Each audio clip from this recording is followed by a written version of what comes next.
All right, calling this third public hearing this evening at 7:50 p.m. on Wednesday, October 22nd, 2025.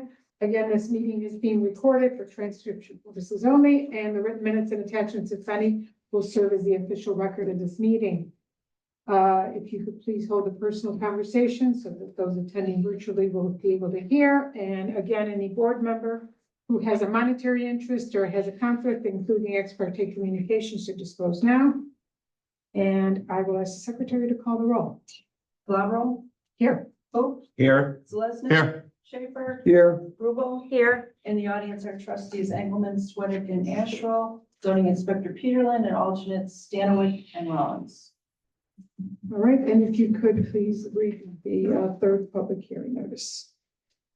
Subject of the third public hearing is as follows. An application for variance AP0292 was submitted by Tom Collier, agent/builder of Capstone Custom Homes, on behalf of property owners Brian and Justine Paul of 2373 Babcock Road, Hinckley, Ohio, permanent parcel number 01603A23040, requesting a variance to allow the existing dwelling to remain on said property while a new dwelling is constructed. Once a certificate of occupancy for the new dwelling is issued, the existing dwelling will be demolished. Inspection of this property will take place Saturday, October 18th, 2025 at approximately 11 a.m. Zoning reference Chapter 4, General Regulations, Section 4.1.e of the Hinckley Township zoning regulations. Okay, thank you. The Hinckley Township Board of Zoning Appeals, it acts within the authority of Section 519 of the Ohio Revised Code and exercises its powers as provided under Chapter 7 and 13 of the Hinckley Township zoning regulations. All public hearings are open to the public. All persons wishing to testify must do so from the podium, must identify themselves and give their residence address, and must be sworn in. Evidence and testimony must be pertinent to this hearing, and it is at my discretion to limit personal comments, personal attacks, opinions, and/or repetitious statements or testimony previously given. Disruptive persons will lose their right to remain at this hearing, and personal attacks will not be tolerated. This is a hearing upon the application of Tom Collier, agent builder of Capstone Custom Homes, on behalf of property owners Brian and Justine Paul of the property owned at 2373 Hinckley, Ohio, for a variance from the enforcement of certain Hinckley Township zoning resolution sections to property owned by the applicant. The applicant has submitted a packet that everyone should have that includes the original variance application, letters to the zoning board, site plan, and prints of the proposed structure, all that are related to the variance being requested. Notice of application was properly given in local newspapers, and the application has been available for public review and comment. And have there been any calls or anything on this variance? No. Okay. I note for the record that non-written communication made by known or unknown persons not under oath at a properly noticed hearing is not accepted by the board as testimony. And at this point, I will ask if you can pull everyone to see if they received the packet and made a site visit. Glabro. Yes on both, and a site visit on the 21st. Pope. Yes, and site visit 21st. Zeleznik. Yes, on both, site visit on Saturday, the 18th. Schaefer. Yes, and on the 18th.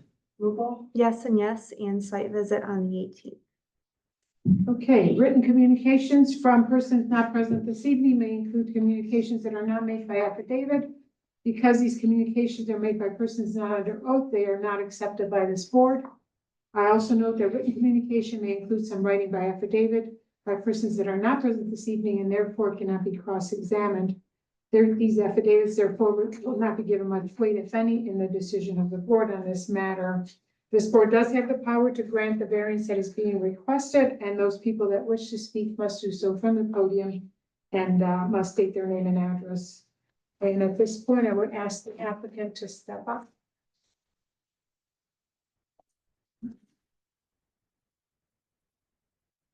And if you could please state your name. Good evening. Excuse me. My name is Tom Collier. I'm with Capstone Homes and are acting on behalf of Paul and Justine, Brian and Justine Paul here this evening. Address is 19. Gotta be sworn in. He's working on it. Go ahead. Oh, your okay. address. 1904 State Route 89 in Jeromesville. Swear to tell the truth, the whole truth, and nothing but the truth, that is your answer unto God. I do. Thank you. I'm here tonight to ask for a variance, and usually in a variance meeting, I'm asking for a sideline restriction or a rear setback or front setback. Actually, our project meets all the requirements for the zoning and setbacks and size and everything that's required. Unfortunately, when submitting that project, we were not aware that only one structure could be on the property at one time. So that brings me here to ask for a variance to allow the existing structure, which the Pauls are living in with their two children, to be maintained until these new structure would be constructed and meet a certificate of occupancy from Summit County. We are already under contract for not only the construction of the new home, we're under contract for demo of the existing home once that is completed. So we've kind of wrapped that up in a ball to do. So no one would be living in each structure, only one family from one structure to the other, and then removal of the existing home. We would not see where that would be an impact other than a little bit more traffic in and out of the property during construction, which you would normally have anyways. You'll be sitting further back off the road, so appearance won't be a big problem for anybody in the surrounding neighbors. So that variance is unique at a Board of Zoning Appeals. I have been to others, but never had to ask for something like this. So I hope that that isn't a big ask. It will be temporary until that new structure is built. It is going to be, if it was not approved, it would be a pretty significant impact to the Paul family. Multiple moves, uprooting the kids for a period of time while that's under construction, and cost. I mean, dollars and cents of what that cost. You don't do a lot of these demos and builds because there's no value left in the house if you're demoing it. So it takes a true commitment to the community for what they're doing and demoing that house and building new on that property. So I'm open to any questions you might have regarding either the project or the variance. You got an estimated time of completion of the new house? The new house, we're going into winter, so we tend to maybe have a little bit more. But from the time our foundation is completed, we estimate in a house of their size about 120 days. So it's not a long-term commitment. Farmer's Almanac is questionable about what they're saying this year, but we could get some snow and some cold. So we'll see if we have any delays. But if we can get the variance and move forward, we'll be under roof before the holidays, which is typically when that weather starts getting a little nastier. We could be working inside and be done outside. And then demolition, I'm assuming you'll know exactly when, so about no more than 2 weeks, the building goes? I would say probably 30 days. 30 days. And that's only, sometimes with our completion, then with the way that the banks move on their final draw and their completion to get everything turned over. And we still have the building inspections to get the final certificate of occupancy. I think that's all reasonable, Yeah. pretty closely. Yeah. So if we did 60 days, it would be very. Oh, more than enough. More I than mean, yeah, demolition, as far as it would include the removal of all debris and grading and all that, right? That's correct. And I think you stated that you were going to move the shed. There was a existing garage outbuilding, which has been already taken down, and I think that was on your aerial. In temporary storage, Brian did put up a building which stands behind the existing house. Once that house is located, final grading and that is done, he plans on moving that to meet the zoning requirement. And then, You using don't that know for where you're storage. moving that exactly yet. I don't know if he does know. I know it will meet the requirements. I think it's going to be behind. Yeah. Okay. As long as he does that. Okay. I don't have anything else. No more for me? Nope. No. And as far as construction going on while they're living there, that's not an issue, getting in and out space. Our project manager will maintain the space. We're a good bit behind the existing home. Right. We will be utilizing, there will only be one drive access to the property, so we're not going to have a secondary one. And we will use that access and give them the room they need to get in and out, and we'll be back off the road. So it shouldn't be any issue. Typically, the first couple stages of construction are probably the toughest. Concrete trucks, block trucks, truss lumber, those tend to be a little sketchy, but we'll communicate clearly for them to make sure that, we're out of their way and out of anybody's way. Okay. And again, I think it's reasonable if we put in the variance that it would be demolished within 60 days of the occupancy Oh, yes. permit issue. Yeah, the biggest thing in the wintertime is going to be moving for the Pauls, and how to coordinate that with weather. Let's hope so. But that is a unique situation for sure. Anyone else have any comments in the audience? Anyone? I'll comment on something. It's not talking now. Sure. If you could please state your name. Kevin Stanowick, 2591 Bethany Lane, Hinckley, Ohio, 44233. Swear to tell the truth, the whole truth, and nothing but the truth is shine, so help you God. I do. I just think it's great. Brian Paul, brother of Kevin Paul, and then Justine Salabek, I think is a maiden name. Is that correct? I'm sorry. Anyway, Highland graduates, right? As am I. I work with Kevin. And I think it's great that what they're doing here, I think they actually purchased an old friend's original home. I won't share that last name, but they're Highland graduates, I believe, and they're coming back. They're putting, their finances back into the community, and they're looking at bringing some new energy and some younger years and for long term to the community. So I think that that's a great thing, and I highly support that. Thank you. Anyone else? No, on the board? Nope. No. So let's do the Duncan factors. They gonna really apply? Well, it's a variance, we gotta, Yeah, I believe so. yeah. Yeah. You should do. Okay. I mean, it's like, We're here, is we're this not- going to bother the neighborhood? You're going to have to decide. All right. All right, you ready? Mhm. Will the property yield a reasonable return, or can there be a beneficial use of the property without the variance? Rubel, Yes. Schaefer. Yes. Selesnik, Yes. Yes. Calabro, Yes. Is the variance substantial? Schaefer, No. Selesnik, No. No. Calabro, No. Rubel.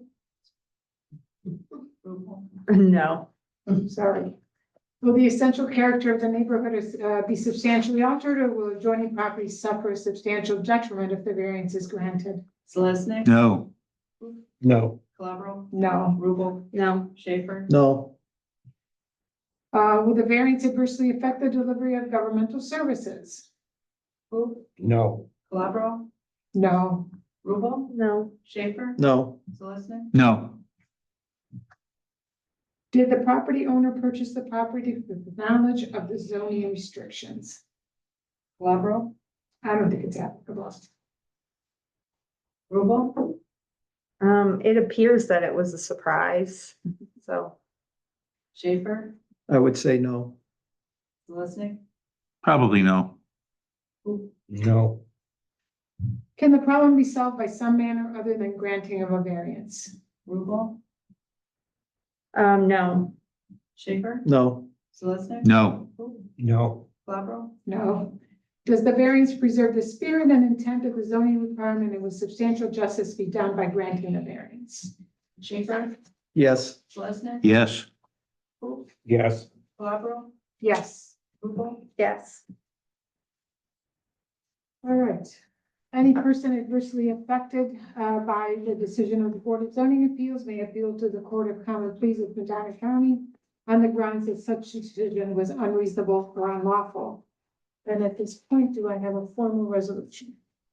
I submit an application for a variance AP0292 submitted by Tom Collier, agent/builder of Capstone Custom Homes on behalf of property owners Brian and Justine Paul of 2373 Babcock Road, Hinckley, Ohio, 44233. Permanent parcel 1603A 23040, requesting a variance to allow the existing dwelling to remain on the said property while a new dwelling is being constructed. Once the new dwelling is built and a certificate of occupancy for the new dwelling is issued, the existing dwelling will be demolished within 60 days. Chapter 4, General Regulations, Section 4.1.e of Hinckley zoning regulations. Okay. And you had AP0292? Yeah. Okay. Great. yeah, and you kind of stumbled over the permanent parcel number, and I'd just like that reread for my clarification. 1603A 23040. Okay. Thank you. And at this point, do I have a second on that? Second, All right, a yes, simple majority with a quorum present is in favor of the applicant, and a no simple majority or a tie vote denies the applicant's request. And we shall take a vote. Calabro? Yes. Yes. Selesnik? Yes. Schaefer? yes, Rubel? Yes. Your variance has been granted. And you have 1 year from the date of this hearing to begin construction or act upon the approved request. Anyone adversely affected by this decision has 30 days from the date in which the minutes of this hearing are approved to file suit or an appeal. Meeting minutes are typically approved at the next regular meeting. Upon approval of this hearing's minutes, such minutes will be posted and available at the township website. And we'll just take a quick recess while we get this signed.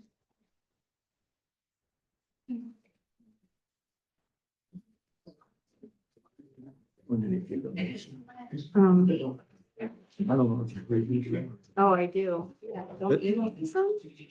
I use Oh, okay. I just was whatever was, in my spot, but yeah, I use well, them from now on. I'm sure you all. can. Yeah. Did you read chapter 8 there? It's not that long. Yeah, to read. so I started to.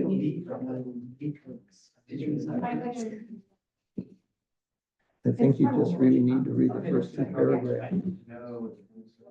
I graduated, but Brian. But we didn't graduate. We got graduated. No, I graduated in 98. Still young. Brian and I are.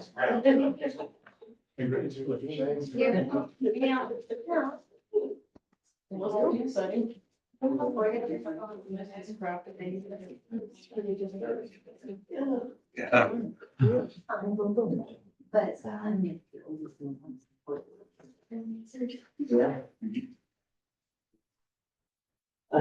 pissed. I'm mid.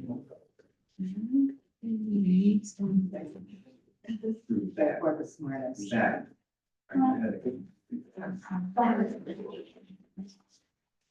Cool. It's great. A use may continue. But it's a use, that's the whole thing. Oh, yeah, so it's, so if we're talking about that. Okay, do I have a motion to adjourn this public hearing this evening? But that means, I so move. A second, Second. oh, all in favor? I. Aye. Sorry. We are adjourned at 8:10 PM. 9:10, 22, 25.